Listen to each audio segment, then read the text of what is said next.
அஸ்ஸலாமு அலைக்கும் வரஹ்மத்துல்லாஹி வபரகாத்துஹ்.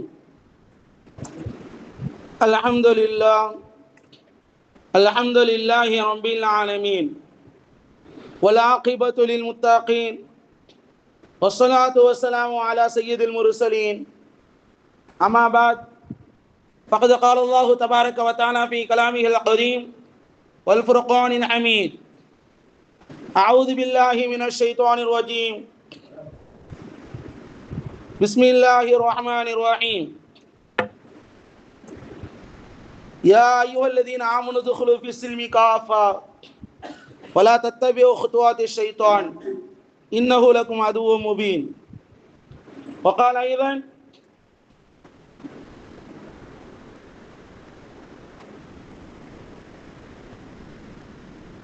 يا أيها الذين آمنوا اتقوا الله وقولوا قولا سديدا.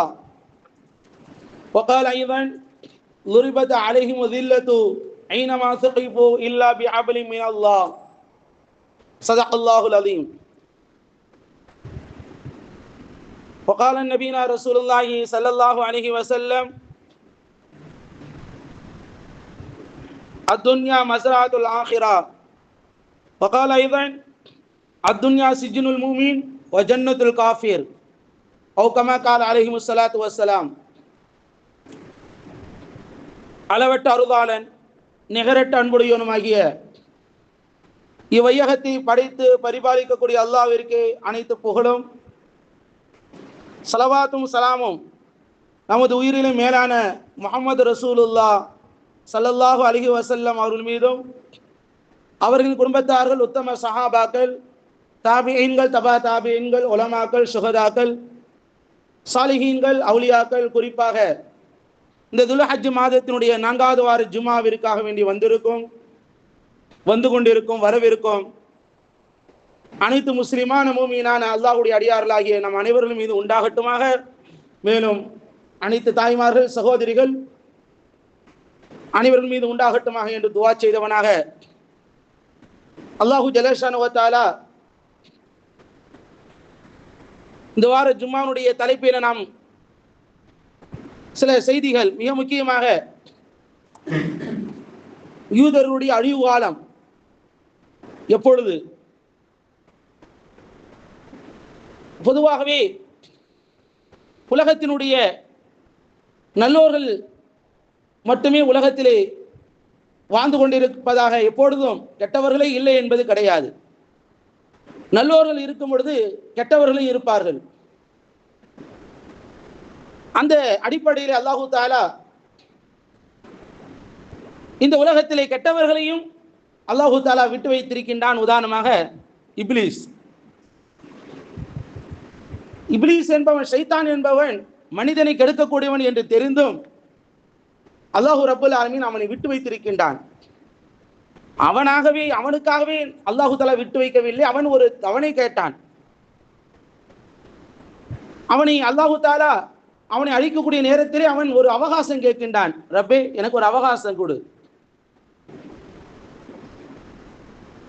அந்த அவகாசத்தின் அடிப்படையிலே அல்லாஹு தஆலா இந்த மனிதனுக்கு எதிரியாக, மனித குலத்தினுடைய எதிரியாக ஷைத்தான், கெட்டவனாக அவன் இருக்கின்றான்.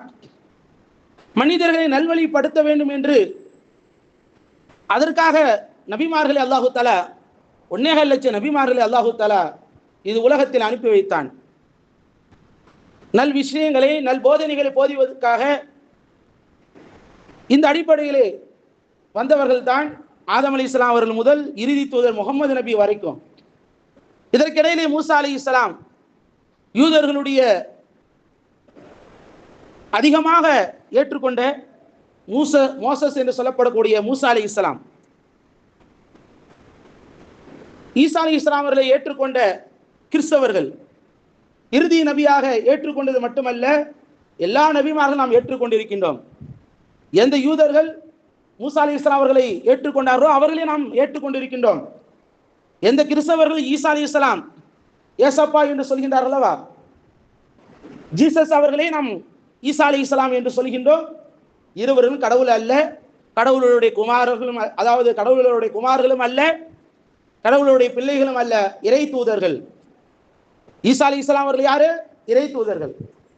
அல்லாஹு தாலா பல்வேறு படைப்புகளை உலகத்தில் படைத்து காட்டியிருக்கின்றான். அந்த அடிப்படையிலே உலகத்தினுடைய எல்லாம் சொல்லக்கூடியவர்கள் ஆதம் வியாபாரி என்று சொல்லுவோம். எல்லோரும் சொல்லக்கூடிய வார்த்தை என்ன? ஆதம் வியாபார். யாரை கேட்டாலும் அதான் சொல்லும். முதல் படைப்பு யாருன்னு கேட்டா ஆதம். எல்லா மக்களும் சொல்லக்கூடிய வார்த்தை அதுதான். உலகத்தில் யார் எந்த அதிகமாக இருக்கின்றார்கள் என்று பார்க்கும் பொழுது சுமார் ஒரு 200 கோடிக்கு மேல கிறிஸ்தவர்களும் ஒரு 200 கோடி அளவுக்கு நெருங்கிவிட்டோம் அல்ஹம்துலில்லாஹ் முஸ்லிம்கள். 80 கோடி இந்து சகோதரர்கள் இருக்கின்றார்கள். வெறும் 1.5 கோடி மட்டும்தான், 1% கூட கிடையாது. அதுல ஒரே ஒரு சதவீதத்துக்கு குறைவாக 1.5 கோடி இருக்கக்கூடிய யூதர்கள் தான் அல்லாஹ்னு இருக்கக்கூடியவர்களுக்கு மீது, சும்மா இருக்கக்கூடிய நபர்கள் மீது ஏதாவது குண்டு பொழிவது, இது போல செயல்கள் செய்வதெல்லாம் இந்த யூதர்கள் தான். ஈரானிய மக்கள் அல்லாஹ் என்று அவர்கள் இருக்கும் பொழுது தன்னுடைய இடத்தை நாங்கள் பாதுகாக்கணும், எங்களுக்கு உண்டான உரிமை வேண்டும், எங்களுடைய இடத்தை பாதுகாக்கிறோம். உனக்கு எங்க இடம்? 1960 முன்னதாக உனக்கு எந்த இடமே இல்லையே. 1960 வரைக்கும் யூதர்களுக்கு ஒரு நாடே கிடையாது, சொந்த நாடே கிடையாது. நாடற்றவர்களாக இருந்தவர்களை முஸ்லிம்கள், பலஸ்தீன் முஸ்லிம்கள் ஆதரித்தார்கள். இப்ப அவர்கள் மீது, அந்த பலஸ்தீன் முஸ்லிம்கள் மீது என்ன செய்யப்படுகின்றது? அவர்கள் மீது மிகப்பெரிய ஒரு அநியாயங்கள், அட்டுழியங்கள், அழிச்சாட்டியும் செய்யப்படுகின்றது. கண்ணியத்துக்குரிய அல்லாஹ் நல்லடியார்களே, இந்த யூதர்களுடைய விஷயமாக நாம் பார்க்கும் பொழுது இவர்கள் யார் என்று குர்ஆன் தெளிவாக கூறிவிட்டது. அல்லாஹு ஜல்லஷானு வ தஆலா பெரும்பாலான நபிமார்களை அவர்கள் கொலை செய்தவர்கள். அவர்கள் வயக்துலூனல் அன்பியா பிகைரி ஹக், எந்தவித உரிமையும் இல்லை, அநியாயமாக நபிமார்களை கொலை செய்தவர்கள் இந்த யூதர்கள். ஹதரத் யஹ்யா அலைஹிஸ்ஸலாம் அவர்களை கொண்டவர்களும் சரி, ஜக்கரியா அலைஹிஸ்ஸலாம் அவர்களை கொண்டவர்களும் சரி, ஈசா அலைஹிஸ்ஸலாம், எந்த கிறிஸ்தவர்கள் ஈசா அலைஹிஸ்ஸலாம் அவர்களை கடவுளாக, நம்முடைய கணிப்பில் அல்ல, அவர்கள் கடவுளாக அவர்களே என்ன செய்தார்கள்? இந்த யூதர்கள் தான் ஈசா அலைஹிஸ்ஸலாம் அவர்களை கொல்லுவதற்காக வந்தார்கள். அல்லாஹு தஆலா காப்பாற்றி விட்டான். அல்லாஹு ஜல்லஷானு வ தஆலா விண்ணுலகத்தில் அவர்களை உயர்த்தி விட்டான். அவர்களை கொல்லவும் இல்லை, அல்லாஹு தஆலா திட்டவட்டமாக கூறிவிட்டான். அவர் என்ன செய்யவில்லை? வலா தக்துமா மா தக்துலூஹு மா ஸலபூஹு, அவர்கள் கொல்லவும் இல்லை, சிலுவையில் அறையவும் இல்லை, எதுவும் செய்யவில்லை. யாரு? அந்த மக்கள், யூதர்களோ வேற யாரும்.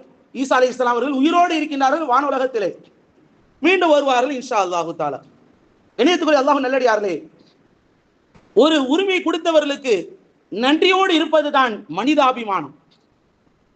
நமக்கு இடம் கொடுத்தாங்களே தங்குவதற்காக வேண்டி, அவர்களுக்கு வேண்டிய செய்யக்கூடிய கடமைகள் செய்ய வேண்டுமே தவிர, இன்னைக்கு நீங்க பார்த்தீங்க சொன்னா முஸ்லிம்கள் மீது உலக நாடுகள், உலக அளவில் பார்த்தோம் என்று சொன்னால் எல்லா இடங்களிலும் பாதிக்கப்படுவது முஸ்லிம்கள் தான். ஏனென்று சொன்னால் பழமுள்ள மரம் தான் அடிபடும். ஏன்னா சத்தியம் எங்க இருக்கு? ஈரானுடைய அந்த அதிபருடைய வார்த்தை, பெரிய ஆலிம், மூத்த ஆலிம் அவர்கள். அப்ப சத்தியத்திற்காக நாங்கள் இந்த பூமியில இருக்கின்றோம், ஈரானுக்காகவோ எங்களுடைய வாழ்க்கைக்காகவோ அல்ல, இறை மார்க்கத்திற்காக வேண்டி, இறைவனுக்காக நாங்கள் வாழ்கின்றோம். 85 வயது கடந்த அந்த பெரியவர், அந்த அதிபருடைய தலைவர், அந்த ஆலிமுடைய வார்த்தையிலிருந்து வந்த வார்த்தை. கண்ணியத்துக்குரிய அல்லாஹ் நல்லடியார்களே, இதுதான் ஒவ்வொரு இஸ்லாமியர்களுக்கு வேண்டும். அரபு நாடுகளுக்கு அந்த துணிச்சல் கிடையாது, கோழைத்தனம் தான். அந்த துணிச்சல் கிடையாது. அல்லாஹு ஜல்லஷானு வ தஆலா உண்மையான ஒரு முஸ்லிம் யார்? முஸ்லிம் என்று சொன்னால் துணிச்சல் இருக்க வேண்டும், கோழைத்தனம் இருக்கக்கூடாது, பயம் இருக்கக்கூடாது, பதட்டம் இருக்கக்கூடாது. அல்லாஹுவிற்கு அஞ்சக்கூடியவர்களாக மட்டும் தான் இருப்பார்கள். உலகத்தை கண்டோ பயப்பட மாட்டார்கள், எந்த யௌகனுக்கும் பயப்பட மாட்டார்கள், எதற்கும் பயப்பட மாட்டார்கள், அல்லாஹுக்கு மட்டும் அஞ்சி நடப்பார்கள். கண்ணியத்துக்குரிய அல்லாஹ் நல்லடியார்களே, இந்த யூதர்கள் பெருமானார் ரசூலுல்லாஹி ஸல்லல்லாஹு அலைஹி வஸல்லம், நம்முடைய உயிரிலும் மேலான முஹம்மது நபி ஸல்லல்லாஹு அலைஹி வஸல்லம் அவர்களுக்கு சூனியம் வைத்தவர்களும் இந்த யூதர்கள் தான். பனு ஜுரைக் கோத்திரத்தை சார்ந்த லபீத் இப்னு ஆஸம் என்று சொல்லப்படக்கூடியவன் தான் என்ன செய்கின்றான்? நபி ஸல்லல்லாஹு அலைஹி வஸல்லம் அவர்களுக்கு சூனியம் வைக்கின்றான். இந்த சூனியத்தினுடைய வெளிப்பாடு பெருமானார் ரசூலுல்லாஹி ஸல்லல்லாஹு அலைஹி வஸல்லம் அவர்களுக்கு பெரியதா இல்ல, நீங்க சூனியம் வச்ச உடனே ஒரு மாதிரியா பேச நவுதுபில்லை அப்படிலாம் கிடையாது. ஒரு காரியத்தை செய்ததை போன்று தெரியும், அதை செய்தோமா செய்யவில்லையா, செய்யாத ஒன்று செய்ததையும் செய்ததை செய்யாததை போல தெரியும். உதாரணத்துக்கு ஒரு பொருளை ஒரு யாருக்காவது தர்மம் செய்தோம் என்று சொன்னால் செய்திருப்பார்கள், செய்யாததை போன்று தெரியும். இப்படியாக நபி ஸல்லல்லாஹு அலைஹி வஸல்லம் அவர்களுக்கு தெரிகின்றது. பெருமானார் ரசூலுல்லாஹி ஸல்லல்லாஹு அலைஹி வஸல்லம் கனவுல 2 மலக்கு வராங்க. தலைப்பகுதியில் ஒரு மலக்கும், கால் பகுதியில் இன்னொரு மலக்கும். 2 பேர் பேசினேன். என்ன பாச்சு உங்களுக்கு, இது போல வைக்கப்பட்டிருக்கின்றது, இதற்கு என்ன தீர்வு என்று அவர்களுக்கு சொல்கின்றார்கள். இது போல இந்த இடத்தில் இருக்கின்றது என்று. அப்ப பனு சுரை கோத்திரத்தால் உள்ள அந்த தர்வான் என்ற கிணற்றுல அடியில நபி ஸல்லல்லாஹு அலைஹி வஸல்லம் முடியும், சில நபி ஸல்லல்லாஹு அலைஹி வஸல்லம் அந்த பாதம் வைத்த மண்ணை கொண்டு, சில முடிகளை கொண்டு சூனை வைக்கப்பட்டு விட்டது. மறுநாள் காலையிலே பெருமானார் ரசூலுல்லாஹி ஸல்லல்லாஹு அலைஹி வஸல்லம் அவர்கள் அந்த கிணற்றினுடைய தண்ணீர் எப்படி ஆகிவிட்டது, மருதாணி சாற்றை போல் ஆகி இருந்தது அந்த கிணறு. பெருமானார் ரசூலுல்லாஹி ஸல்லல்லாஹு அலைஹி வஸல்லம் அவர்கள் இருக்கிறதா என்று பாருங்கள் என்று சொல்லி சஹாபாக்கள் அனுப்புகின்றார்கள். இருக்கின்றது. அந்த கிணற்றை முழுவதுமாக மூடப்படுகின்றது. அப்பொழுது ஆயிஷா ரலியல்லாஹு அன்ஹா அவர்கள் கேட்கின்றார்கள், யா ரசூலல்லாஹ், அது எடுத்து விட வேண்டியதானே என்று சொல்லும்போது, வேண்டாம், வீண் குழப்பத்தின் காரணமாக நான் என்ன செய்கின்றேன், அதை அப்படியே விட்டு விடுகின்றேன் என்று பெருமானார் ரசூலுல்லாஹி ஸல்லல்லாஹு அலைஹி வஸல்லம் கூறக்கூடிய ஹதீஸ் புகாரியிலே தெளிவாக நீளமான ஹதீஸாக இருக்கின்றது.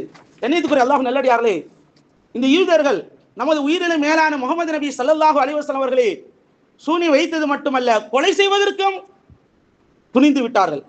ஹைபருடைய வெற்றியின் பொழுது பெருமானார் ரசூலுல்லாஹி ஸல்லல்லாஹு அலைஹி வஸல்லம் அவர்கள் வெற்றி கொண்டாட்டம் நடைபெற்றுக் கொண்டிருக்கின்றது.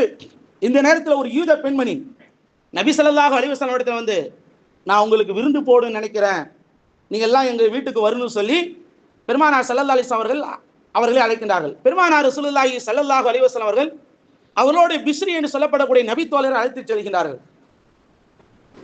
பெருமானார் ரசூலுல்லாஹி ஸல்லல்லாஹு அலைஹி வஸல்லம் அவர்கள் உணவு சாப்பிடுகின்றார்கள். அந்த பிஸ்ரி என்பவர் சாப்பிடுகின்றார். சற்று நேரத்தில் அவருக்கு மரணம் வந்து விடுகின்றது. நபிக்கு மரணம் வரவில்லை, அல்லாஹ் காப்பாற்றி விட்டான். கடைசியாக அவரை சோதித்து பார்த்த பொழுது அந்த உணவிலே விஷம் கலக்கப்பட்டிருக்கின்றது. அந்த பெண்ணை அழைத்து, இது போல நீ ஏன் செய்தாய் என்று கேட்கும் பொழுது, நபிமார்களுக்கு விஷம் வைக்கப்பட்ட உணவு அவர்களுடைய உடம்பு எதுவும் செய்யாது, நீங்கள் உண்மையான நபியாக இருந்தால் அந்த விஷம் என்ன செய்யாது, உங்களுடைய உடம்பு அதை பாதிப்பு ஏற்படுத்தாது, நீங்க பொய்யான நபியாக இருந்தால் பாதிப்பு ஏற்பட்டு உங்களுக்கு மரணம் வந்திருக்கும். அப்போ கூட அந்த பெண்மணி இஸ்லாத்துக்கு வரல, ஆனால் பாதிப்பு வரவில்லை, நான் ஏற்றுக்கொள்கிறேன், இப்ப நம்புறேன் அப்படின்னு சொல்லல. இறுதியாக அந்த பெண்மணிக்கு ஏற்கனவே அந்த விஷம் சாப்பிட்டு பிஸ்ரி என்ற அந்த நபித்தோழர் ஷஹீதாகிவிட்டார். அவருக்கு என்ன செய்யப்படுகின்றது, அதன் காரணமாக அதை பழிவாங்கும் விதமாக அவருடைய குடும்பத்தார்கள் சேர்ந்து அவர்களை, அந்த பெண்மணி அவர்களை பழிவாங்கப்படுகின்றது. பெருமானார் ரசூலுல்லாஹி ஸல்லல்லாஹு அலைஹி வஸல்லம் அவர்களுக்கு அந்த விஷத்தினுடைய தன்மை எப்பொழுது தெரிகின்றது சொன்னால், 2 வருடங்கள் கழித்து பெருமானார் ரசூலுல்லாஹி ஸல்லல்லாஹு அலைஹி வஸல்லம் அவர்கள் மரண தருவாயில் சக்கராத் ஹாலில் இருக்கும் பொழுது ஆயிஷா ரலியல்லாஹு அவர்களை அழைத்து சொல்கின்றார்கள், அந்த விஷம் என்னுடைய தொண்டை குழியை அறுக்குகின்றது என்று பெருமானார் ரசூலுல்லாஹி ஸல்லல்லாஹு அலைஹி வஸல்லம் அவர்களுக்கு தெரிகின்றது மரணத்தினுடைய நேரத்தில். சில உலமாக்கள் இந்த ஹதீஸை ஆய்வு செய்து சொல்கின்றார்கள், அல்லாஹு தஆலா பெருமானார் ரசூலுல்லாஹி ஸல்லல்லாஹு அலைஹி வஸல்லம் அவர்கள் தான் ஷஹீதாக வேண்டும் என்று ஒரு முறை இல்லை பலமுறை, நான் ஷஹீதாக வேண்டும், திரும்ப உயிர் கொடுக்கப்பட வேண்டும், திரும்ப நான் ஷஹீதாக வேண்டும், இப்படியாக நபி ஸல்லல்லாஹு அலைஹி வஸல்லம் அவர்கள் ஆசைப்பட்டார்கள். ஆனால் அல்லாஹு தஆலா அந்த ஆசையை நிறைவேற்றவில்லை. இருந்த போதிலும் இப்படி ஒரு நிலைமை அல்லாஹு தஆலா கொடுத்திருக்கலாம், ஷஹீதுடைய அந்தஸ்தையும் அடைவதற்கு உண்டான வாய்ப்பை அல்லாஹு தஆலா கொடுத்திருக்கலாம் என்று பெரும்பாலான மார்க்க அறிஞர்கள் கூறக்கூடிய ஹதீஸ் நமக்கு விளக்கங்கள் தெளிவுபடுகின்றது. அப்ப இந்த யூதர்கள் மிகவும் மோசமானவர்கள், மிகவும் கெட்டவர்கள், துரோகிகள். இவர்கள் சாதாரணமானவர்கள், பயங்கரவாதிகள். இந்த நாட்டினுடைய இறையாண்மை கெடுக்கக்கூடியவர்கள், இந்த நாட்டினுடைய மக்களுடைய நிம்மதியை கெடுக்கக்கூடியவர்கள். ஈரான் மக்களும் சரி, பலஸ்தீன் மக்களும் அவர்களுக்கு உண்டான உரிமை கொடுத்து போனா போது தங்க வைத்தவர்கள். 1960 இந்த யூதர்களுக்கு நாடு கொடுக்கும் பொழுது நம்முடைய இந்தியாவை சார்ந்த மகாத்மா காந்தி அவர்கள் தடுத்தார்கள். வேணாப்பா, அவங்களுக்கெல்லாம் ஏன் கொடுக்குறீங்க? யாருமே கொடுக்கல, எந்த நாட்டு மக்களும் கொடுக்கல, ஒதுங்குவதற்கு இடம் கொடுக்கல. ஆடை இல்லாமல், உணவு இல்லாமல், இடம் இல்லாமல் தத்தளித்துக் கொண்டிருக்கிற நேரத்தில் இறக்கப்பட்டு முஸ்லிம் சமூகம் இடம் கொடுத்தார்கள். ஆனால் இடத்தை கொடுத்த பிறகு இது ஏன் இடம், இது நீ காலி பண்ணணும் அப்படின்னு சொல்லி அதற்காக நீ போராடக்கூடியவர்களை இவர்கள் நம்முடைய இந்தியாவினுடைய ஊடகங்கள் தீவிரவாதிகள் என்று பயங்கரவாதிகள் என்று சொல்கின்றது. ஹமாஸ் போன்றவர்கள் அந்த நாட்டினுடைய பலஸ்தீன் மக்கள் போராடுகின்றார்கள், தங்களுடைய மண்ணுக்காகவும் தாங்கள் வாழ்ந்த பூமிக்காக வேண்டி போராடுகின்றார்கள். உலகளாவிய ரீதியில் இன்னைக்கு சண்டை நடந்து கொண்டே இருக்கின்றது. அப்பாவி குழந்தைகளை கொண்டு கொண்டிருக்கிறார் இஸ்ரேல். ஆனால் அதையெல்லாம் கேட்பதில்லை இந்த உலக நாடுகள். பிச்சள குழந்தைகள், பிச்சள தாய்மார்கள், சகோதரிகளுடைய அவர்களுடைய உணர்வுகளை புரிந்து கொள்ளாமல் இவ்வளவு பெரிய மோசமான நடக்கின்றது. கணியத்துக்குரிய அல்லாஹ் நல்லடியார்களே, இதுக்கெல்லாம் அல்லாஹு தாலா ஒரு முடிவு இருக்கின்றது. முடிவு இல்லாமல் எதுவும் இல்லை. முடிவை நோக்கி தான் இந்த உலகம் நகர்ந்து கொண்டிருக்கின்றது. காரணம் லா இலாஹ இல்லல்லாஹ் முஹம்மது ரசூலுல்லாஹ். இந்த லா இலாஹ இல்லல்லாஹ் முஹம்மது ரசூலுல்லாஹ் மிகப்பெரிய ஒரு வார்த்தை அல்ல, அது வாழ்க்கை. அதைவிட உயர்ந்தது மறுமை. இந்த லா இலாஹ இல்லல்லாஹ் இதற்கு எதிராகத்தான் இந்த உலகம் என்ன செய்யும், பயந்து கொண்டிருக்கும். இந்த லா இலாஹ இல்லல்லாஹ் முஹம்மது ரசூலுல்லாஹ், ஏதோ நம்ம கலிமா லா இலாஹ இல்லல்லாஹ் முஹம்மது ரசூலுல்லாஹ் என்று சொல்கின்றோம். ஆனால் இதனுடைய அர்த்தங்களும் இதனுடைய மிகப்பெரிய தத்துவங்களையும் எல்லோரும் எதிரிகள் புரிந்து வைத்த அளவு நாம் புரியவில்லை. அதனுடைய உண்மைத்தன்மை, இஸ்லாம் என்ற உண்மைத்தன்மை எப்படி இஸ்லாத்துக்கு கடந்த வாரம் சொன்னேன், இஸ்லாமியர்களுக்கு தான் எப்படி வெற்றி வரும் என்பது எல்லோருக்கும் தெரியும். ஆனால் இன்றைக்கு நாம் செய்யக்கூடியது என்ன, நாம் எதை செய்கின்றோம் என்பதை சற்று யோசித்து பார்க்க வேண்டும். கண்ணியத்துக்குரிய அல்லாஹ் நல்லடியார்களே, நாம் செய்யக்கூடிய வேலைகள் என்ன, நாம் செய்யக்கூடிய ஒரே வேலை நம்முடைய கடமைகள் என்ன என்பதை புரிந்து கொள்ள வேண்டும். அல்லாஹ் என்னை எதற்காக வேண்டி படைத்தான், என்னுடைய நோக்கம் என்ன. அல்லாஹு தாலா அந்த நோக்கத்தை பற்றி சொல்லும் பொழுது ஒமா கலகத்துல் ஜின்ன ஒல் இன்ஸ இல்லா லியஅபுதூன், மனித வர்க்கத்தையும் ஜின் வர்க்கத்தையும் நான் வணங்குவதற்காகத்தான் படைத்துள்ளேன் என்று ரப்புல் ஆலமீன் கூறி காட்டியிருக்கின்றான். அவர்களை படைத்த நோக்கம், நம்மை எல்லாம் படைத்த நோக்கம் நம்மை அல்லாஹு தாலா வணங்குவதற்காக வேண்டித்தான். ஆனால் இன்றைக்கு நம்முடைய நேரம் காலம் எப்படி இருக்கின்றது, உலகத்தை நோக்கி ஓடிக்கொண்டிருக்கின்றது. எல்லோருக்கும் ஒவ்வொரு பிரச்சனைகள், சொந்த பிரச்சனை, குடும்ப பிரச்சனை எல்லாம் அது சுருண்டு கொண்டு அதிலே சுருண்டு கொண்டு வாழ்ந்து கொண்டு இருக்கின்றோம். ஆனால் இன்றைக்கு நம்முடைய குடும்பமும் சரி, நம்முடைய வாழ்க்கையும் சரி, உயர்ந்த சிந்தனைகள் இல்லை, உயர்ந்த எண்ணங்களோடு நம்முடைய வாழ்க்கை இருக்க வேண்டும். இறைவன் எதற்காக என்னை படைத்திருக்கின்றான், என்னுடைய கடமைகள் இதை நான் சரியாக செய்ய வேண்டும் என்ற ஒரு உணர்வு வர வேண்டும். என்னுடைய கடமை மற்றவர்கள் சொல்லித்தான் நான் செய்ய வேண்டும் என்றல்ல, இது என் கடமை என்று செய்ய வேண்டும். ஆனால் நம்முடைய கடமை என்ன, பல்லான தொழுகையிலும் அசட்டல், அதிலே தொழக்கூடியவர்களுடைய எண்ணிக்கும் குறைவுகள், கடமைகளை நிறைவேற்றுவதிலே குறைவுகள். ஹஜ்ஜுடைய கடமைகளை பார்த்தோம் என்று சொன்னால் கடந்த ஆண்டுகளை விட 2020க்கு 24க்கு முன்னாடி விட இந்த 2024 25க்கு உம்ரா செய்தவருடைய கணக்கு நீங்க பார்த்து சொன்னா கடந்த ஆண்டை விட மங்களம்பேட்டில் அதிகம். ஆனா ஹஜ்ஜினுடைய கடமை ஃபர்ல் இருக்கின்றது, அந்த ஃபர்லை நாம் என்ன செய்யல, நிறைவேற்றவில்லை. அதற்கு முக்கியத்துவம் கொடுப்பதில்லை. ஃபர்லுக்கு உண்டான முக்கியத்துவம் என்ன, உம்ராவுக்கு உண்டான முக்கியத்துவம் கொடுக்கின்றோம். உம்ராவுக்கு போயிட்டு வந்தா முடிஞ்சிச்சு, அப்புறம் பார்த்துக்கலாம் ஹஜ்ஜி, அதோட முடிந்து விட்டது என்று நினைக்கின்றார்கள். நம்முடைய கடமை எதை என்பதை நாம், உம்ரா செய்வது வாஜிபு, ஆனால் இன்றைக்கு நாம் அதற்கு அடுத்து நாம் ஹஜ்ஜி செய்ய வேண்டுமே. ஹஜ்ஜி செய்தோம், ஒரு ஹஜ்ஜி செஞ்சாச்சு முடிஞ்சிச்சு, இன்னொரு ஹஜ்ஜி செய்யணுமா அப்படின்னா கிடையாது. அதற்கு அடுத்து என்ன கடமைகள் இருக்கின்றது, நம்மை சார்ந்த மக்களுடைய வாழ்வாதாரம், நம்மை சார்ந்த மக்களுடைய படிப்பு விஷயங்கள். இன்னைக்கு எத்தனையோ மாணவர்களால் அடுத்த கட்டத்தை நோக்கி செல்ல முடியாத அளவுக்கு இருக்கின்றது. ஏழை எளிய மாணவர்கள் கடன் வாங்கி அவர்களுடைய படிப்பை தங்களுடைய வாழ்க்கையை நடத்தி கொண்டிருக்கிறார்கள். இன்னும் சில பக்கம் பார்த்தீங்கன்னு சொன்னா பெண்கள் குடும்ப வாழ்க்கையில குழு என்ற ஒரு அடிப்படையிலே வட்டி, மிகப்பெரிய ஒரு குழு என்ற அடிப்படையிலே அவர்கள் சீட்டை போட்டு எதோ பண்ணி எவ்வளவு பெரிய பாவத்திலே மூழ்கி இருக்கின்றோம். இது நமக்கு மார்க்கம் தான் சொல்லி காட்டியிருக்கின்றதா, இது இப்படித்தான் செய்ய வேண்டும் என்று சொல்கின்றதா? இஸ்லாம் என்ற மார்க்கம் நமக்கு எவ்வளவு அழகாக சொல்லி காட்டியிருக்கு. நீங்கள் யார், நீங்கள் முதல் யார் என்று இஸ்லாம் நமக்கு சொல்லிவிட்டது. முஸ்லிம்னா யாரு, அத்துன்யா சிஜ்னுல் மூமின் வ ஜன்னத்துல் காஃபிர், இந்த உலகம் முஸ்லிம்களுக்கு மூமின்களுக்கு சிறைச்சாலை. சிறைச்சாலை என்று சொன்னால் எப்படி வாழ வேண்டுமோ அப்படிலாம் வாழலாம் என்பதல்ல, இப்படித்தான் வாழ வேண்டும் என்பது வாழ்க்கை. என்னுடைய மனபோன போக்கில தான் நான் வாழ்வேன், என் மனசாட்சி என்ன சொல்லுதோ அதான் நான் கேட்பேன், மார்க்கம் சொல்றதை நான் கேட்க மாட்டேன்.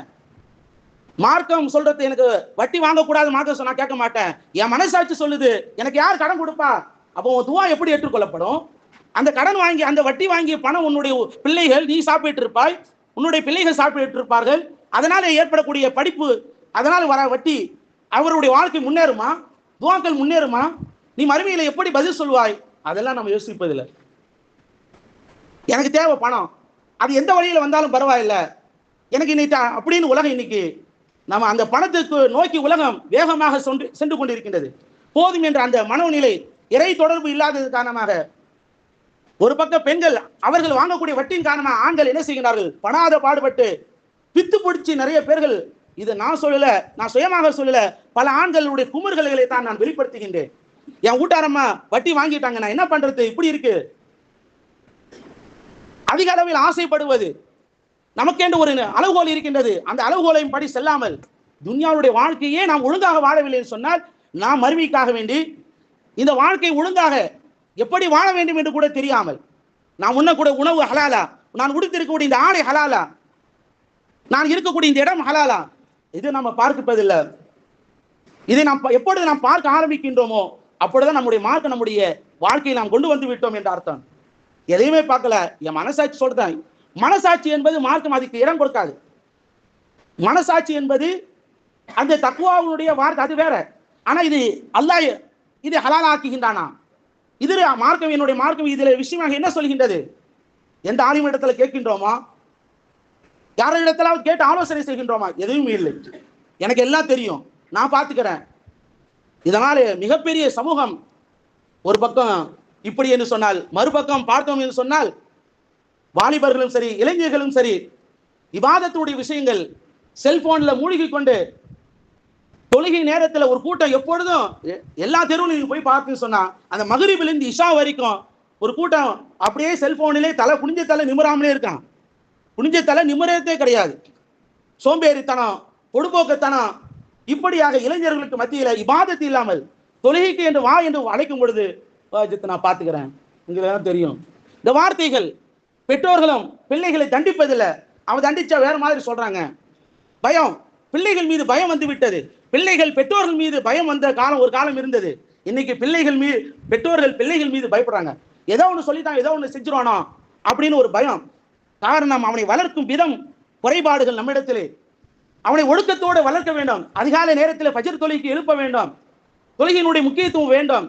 அவனுடைய மஸ்ஜிதோடு தொடர்பு ஏற்படுத்த வேண்டும். ஆகிரத்தினுடைய தொடர்பு வேண்டும் என்று நம்முடைய பிள்ளைகள் அடுத்து வரக்கூடிய சந்ததிகளை உருவாக்க வேண்டும்.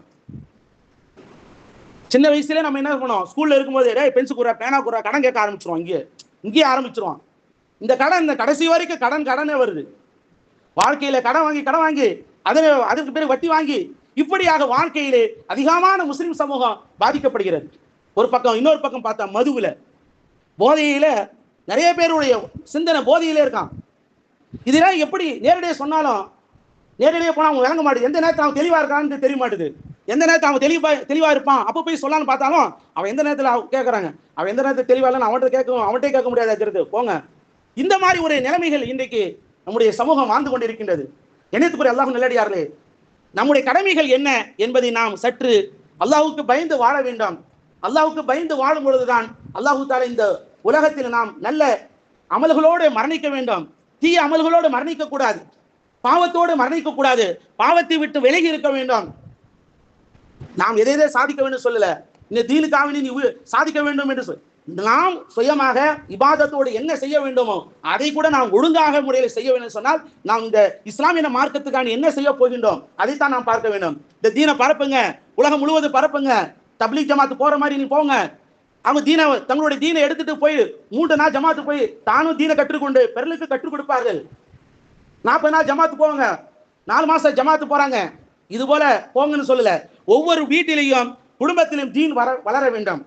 அதற்காக வேண்டி கஷ்டப்பட வேணாம். சொன்னா கோச்சுக்குவாங்க, சொன்னா பிரச்சனை வருது அப்படின்னு சொன்னாதான் பிரச்சனை வரும். சொல்லுங்க, சொல்லாம பிரச்சனை வரும். அல்லாஹ் தஆலா குர்ஆன்ல சொல்கின்றான், யா அய்யுஹல்லதீன ஆமனூ கூ அன்ஃபுஸக்கும் வ அஹ்லீக்கும் நாரா, ஈமான் கொண்டவர்களே உங்களையும் உங்களுடைய குடும்பத்தார்களையும் நரக நெருப்பை விட்டு பாதுகாத்துக் கொள்ளுங்கள். அந்த நரகத்தினுடைய வேதனை, அதை விட்டு நம்முடைய குடும்பத்தாரை பாதுகாப்பது நமது கடமையாக இருக்கின்றது. நமது மனைவி தவறு செய்யும் பொழுது, நம்முடைய பிள்ளைகள் தவறு செய்யும் பொழுது தட்டி கேட்க வேண்டும். அவன் தவறு செய்யும் பொழுது அவனை எப்படி கண்டிக்க வேண்டுமோ அந்த முறையில கண்டிக்க வேண்டும். சிறு வயதிலே கண்டிக்கவில்லை என்று சொன்னால் அவன் பெரிய வயதாகிவிட்டாலும் அவன் நம்முடைய பேச்சை கேட்க மாட்டார். எனவே அவனை கண்டிக்கும் விதத்திலே அழகான முறையில் கண்டிக்க வேண்டும். அதற்கு முன்பதாக நாம் செய்ய வேண்டிய என்ன கடமை? பெருமானார் ரசூலுல்லாஹி ஸல்லல்லாஹு அலைஹி வஸல்லம் சொன்னார் அல்லவா, ஒரு தவறு செய்யறாரு, என்ன செய்யலாம்? அவர் தொழுகிறான்னு கேட்கறாங்க. என்ன செய்யறாரு? தொழுகிறாரான்னு கேட்கறாங்க. இப்ப தொழுகை என்பது ஒரு மனிதனை பாவத்தை விட்டு விலக்கி விடும், அவனை தூரமாக்கி விடும் என்ற அர்த்தம். எனவே தொழுகின் பக்கம் மஸ்ஜிதோடு தொடர்பு ஏற்படுத்தக்கூடிய, மஸ்ஜிதோடு தொடர்புள்ள நன்மக்களாக அல்லாஹ் நம் அனைவரும் ஆக்கியல்வானாக. அல்லாஹு தஆலா இந்த ஊரை ஆபாதான ஊராக அல்லாஹ் ஆக்கியல்வானாக, நிம்மதியான ஊராக அல்லாஹ் ஆக்கியல்வானாக.